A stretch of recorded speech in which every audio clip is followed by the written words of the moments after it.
မင်္ဂလာပါမနက်ဖြန်9ရက်သားသမီးများအတွက်တည့်ရတာဆောင်းရှောင်းများကိုစတင်ပြောကြားပေးပါတော့မယ်တနင်္ဂနွေသားသမီးများအတွက်ယနေ့မှာတော့အလုပ်မှာဝေခွဲအခက်ဆုံးဖြတ်ခတ်တာမျိုးတွေဖြစ်နေပါမယ်အထင်လွဲဆွဆွဲခံရတတ်ပါတယ်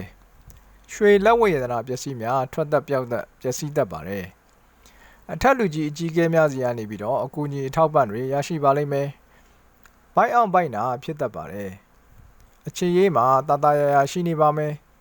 ငါးခွန်ပါတဲ့ကဏ္ဍများအကျိုးပေးပြီးတော့ကံကောင်းတဲ့အရောင်တော့ရွှေဝါရောင်နဲ့ညီညွတ်ရောင်ဖြစ်ပါတယ်ရေတရာအနေနဲ့ကတော့မိမိရဲ့အဖေမှာပူတင်းပေါင်မှုကတ်လို့ပူဇော်ပေးပါတနင်္လာသားသမီးများတော့ယနေ့မှာတော့ကြံဖန်ပြီးတော့ငွေကုန်ကြေးကြများနေတတ်ပါတယ်အလောက်မှာအတိုက်ခိုက်အနောက်ရှက်တွေများနေတတ်ပါတယ်အိမ်တွင်းရေးမှာလည်းမသားမယာဖြစ်နေပါမယ်ဘိုက်အောင်ဘိုက်နာဖြစ်တတ်ပါတယ်ချစ်သူစီကနေပြီးတော့တည်င်းကောင်းများကြားတတ်ပါတယ်တစ်သုံးပါတဲ့ကဏ္ဍများအကျိုးပေးပြီးတော့ကံကောင်းတဲ့အရောင်တော့အနီရောင်နဲ့ချက်တွေးရောင်ဖြစ်ပါတယ်ရေရရာအနေနဲ့ကတော့မိမိရဲ့ဖျားမှာလိန်ပေါ်ရေကတ်လို့ပူဇော်ပေးပါအင်္ဂါသားသမီးများအတွက်ယနေ့မှာတော့တငယ်ချင်းမိတ်ဆွေမောင်နှမများနဲ့အစင်မပြေဖြစ်တတ်ပါတယ်ရင်ကိစ္စဆက်ကိစ္စများအတွက်ပြောဆိုဖြေရှင်းရတတ်ပါတယ်အလုပ်မှာအခွင့်အရေးကောင်းရတာတွေအောင်မြင်မှုကြီးကြီးမားမားရတာမျိုးတွေကြုံတတ်ရပါတယ်ချစ်သူစီကနေပြီးတော့တည်င်းကောင်းကြားတတ်ပါတယ်ရင်ဘတ်အောက်နေတတ်ပါတယ်လေးကိုပါတဲ့ကဏ္ဍများအကျိုးပေးပြီးတော့ကံကောင်းတဲ့အရောင်တော့အဝါရောင်ဖြစ်ပါတယ်ရေတရာအနေနဲ့ကတော့မိမိရဲ့ဖျားမှာနန္ဒတိကတ်လို့ပူဇော်ပေးပါ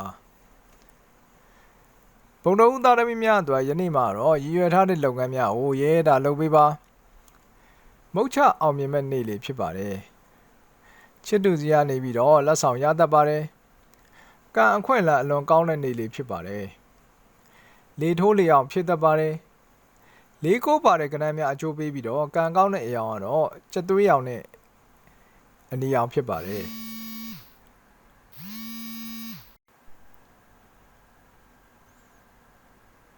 ရေရရာအနေနဲ့ကတော့မိမိအရာဖျားမှာဖြော်ရည်ကတ်လို့ပူဇော်ပေးပါကြာတာပရိသတ်သမီးများအတွက်ယနေ့မှာတော့အရေးကြီးစာတမ်းများစာချုပ်များ